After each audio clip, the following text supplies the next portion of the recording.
علی رضا عابدی واپس تو نہیں آ سکتے پر ظالموں کو سزا ضرور ملے گی۔ قانون نافذ کرنے والے اداروں کی جانب سے کی جانے والی مختلف کارروائیوں میں اہم گرفتاریاں ہوئی ہیں۔ یہ بات وزیر اعلیٰ سندھ سید مراد علی شاہ نے MQM پاکستان کے سابق رہنما علی رضا عابدی کے اہل خانہ سے تعزیت کے دوران کہی۔ علی رضا عابدی کے گھر آمد پر انہوں نے لواحقین سے ملاقات کی اور علی رضا عابدی کے اہل خانہ کو قاتلوں کی گرفتاری کے حوالے سے کی جانے والی کارروائیوں سے آگاہ کیا۔ اس موقع پر انہوں نے علی رضا عابدی کے اہل خانہ سے تعزیت کرتے ہوئے کہا کہ دہشت گردوں نے شہر قائد کو ایک اور رہنما سے محروم کر دیا۔ دیکھیے بڑا افسوسناک واقعہ تھا اور ایک شوق سب کو ہوا تھا اس واقعے کو، اس لیے کہ علی رضا عابدی صاحب ایک پولیٹیکل جماعت سے تعلق تھا، لیکن ان کے تعلقات ہر ایک سے تھے، بڑے خوش اخلاق، ملنسار، اچھی طرح سے ملنے والے، اور ان کی ڈیتھ سے بالکل ایک دھچکا لگا سب کو اور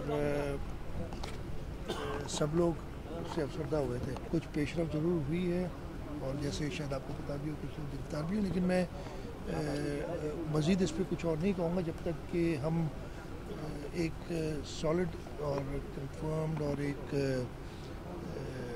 وتھ ایویڈنس آگے نہ بڑھے۔ علی رضا عابدی کے سیاسی حلقوں میں اچھے تعلقات تھے، دہشت گردوں کو کیفر کردار تک ضرور پہنچائیں گے، کسی بھی صورت شہر کا امن خراب نہیں ہونے دیں گے۔ مجھے انٹیلیجنس کی طرف سے کوئی ایسی تھریٹ نہیں بتائی گئی تھی، ہماری حکومت کو ایسی کوئی تھریٹ بتائی نہیں گئی تھی۔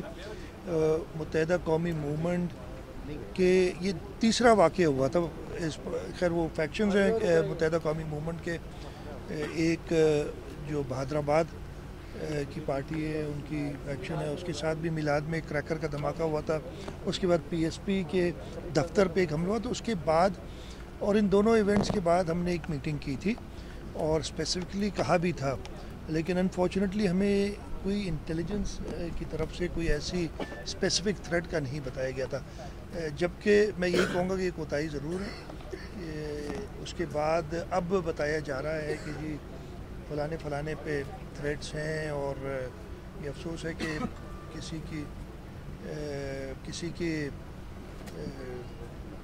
اس حملے کے بعد یا علی رضا عابدی کی وفات کے بعد ایسا ہوا ہے۔ اس کے بعد ہم نے ضرور جو بھی متحدہ قومی موومنٹ کے تھے، میں خود بھی ان سے کانٹیکٹ میں ہوں کچھ لوگوں سے، اور ان کی سیکیورٹی ہم نے اس طریقے سے آگے بڑھائی۔ وزیر اعلیٰ سندھ نے کہا کہ ایک چھوٹی سی اپوزیشن سندھ حکومت گرانے کی بات کر رہی ہے۔ حالیہ بلدیاتی الیکشن میں عوام نے ان کی شکست کے ذریعے جواب دے دیا ہے۔ پاکستان تحریک انصاف کے رہنما خرم شیر زمان کے بیان پر جواب دیتے ہوئے انہوں نے کہا کہ وہ اتنی اہمیت کے حامل نہیں کہ ان کی کسی بات کا جواب دیا جائے۔ میں نہیں سمجھتا کہ جو چھوٹی سی اپوزیشن ہے نا صوبائی اسمبلی میں، اور جو کہ پیداوار ہے، ہم سب جانتے ہیں کہ کس طریقے سے ان کو یہ سیٹیں ملی ہیں، پورے سندھ میں تو ان کو سندھ کے عوام نے دھتکار دیا، کراچی کے اندر وہ ضرور کچھ سیٹیں لے گئے ہیں، اور اب ویسے حالیہ انتخابات جب ہوئے تھے اس میں دیکھ لیا کہ ان کی اصل حیثیت، اصل طاقت کیا ہے، تو میرا نہیں خیال ہے کہ they even deserve to have an answer on this۔ Forward block کی بھی باتیں کی جا رہی ہیں کیا؟ کوئی ایسی بات نہیں ہے، کوئی فارورڈ بلاک کی بات نہیں ہے، یہ ان کی جو ہوتا ہے نا بلی کے خواب میں چیچڑ ہوتا ہے، یہ تو ہمیں ہمیشہ سے سنتے ہیں۔ انہوں نے کہا کہ سندھ میں گورنر راج لگانا آسان نہیں، اس کے لیے پہلے آئین پڑھا جائے۔ صدارتی نظام اور گورنر راج کی خواہش رکھنے والے ناکام ہوں گے۔ گورنر راج کے لیے میں سب سے یہ کہتا ہوں آئین پڑھ لیں۔